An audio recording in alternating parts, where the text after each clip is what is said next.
Hello everyone, welcome to edupediaworld.com. This is your video lecturer Vomika Soni, and in the current video lecture, I will discuss about mechanism of photosynthesis. In the current video lecture, I will explain about the dark reaction and also tell the differences between light reaction and dark reaction. So, let's begin with the dark reaction. It is also known as Calvin cycle or biosynthetic reaction. The dark reaction is independent of light. Hence, it is called light independent reaction. It is slower than the light reaction and takes place in the stroma of the chloroplast. The reactions taking place in this process were elucidated by Calvin and his co-workers. Hence, it is also called as Calvin cycle.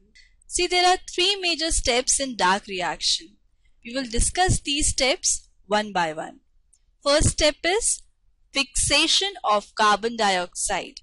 Carbon dioxide absorbed by the leaves from the atmosphere combines with a 5-carbon sugar, ribulose 1,5-bisphosphate, which is better known as RUBP, and forms a 3-carbon compound, phosphoglyceric acid, which is also known as PGA. PGA is the first stable product of carbon dioxide fixation. You will better understand these in the following diagram. See, ribulose bisphosphate, which is a 5-carbon compound, it combines with 3 molecules of carbon dioxide and further leads to the formation of glycerate 3-phosphate, which is also known as PGA, a 3-carbon acid. Okay. Now next step is formation of sugar.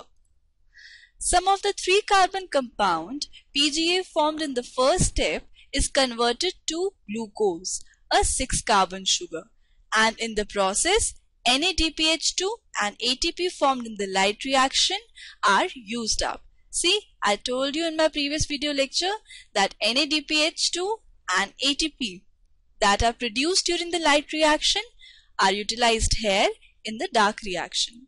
Last step is regeneration of RUBP. In the third step, the remaining PGA undergoes a series of transformations to ultimately regenerate RUBP. The entire dark reaction operates in a series of biochemical reactions, each catalyzed by enzymes. These reactions proceed in a cyclic manner, producing glucose and regenerating RUBP, which later combines with yet another molecule of carbon dioxide to start the Calvin cycle overall again. See, once again we were on this step that ribulose bisphosphate was combined with carbon dioxide and it gave rise to a stable compound, that is PGA. Now in the next step, NADPH2 and ATP are utilized and glyceraldehyde 3-phosphate is produced, which is further converted into glucose and which are further formed as sucrose and starch. Then regeneration of ribulose bisphosphate is done, and this is the third step of carbon reaction, the Calvin cycle. So these were the 3 steps in the Calvin cycle that we have discussed. Now we will discuss about the differences between light reaction and dark reaction. See, light reaction occurs in thylakoid membrane of the grana and dark reaction occurs in stroma. Light reaction is a largely photochemical change requiring light energy. Dark reaction is a series of biochemical changes. Light energy is converted to chemical energy in the form of ATP and NADPH2 in case of light reaction. But in case of dark reaction, carbon dioxide is converted to carbohydrates. So, this was all for my today's video lecture. Hope you have understood the concept properly. Till then, keep watching to the videos of edupediaworld.com. Have a wonderful day ahead.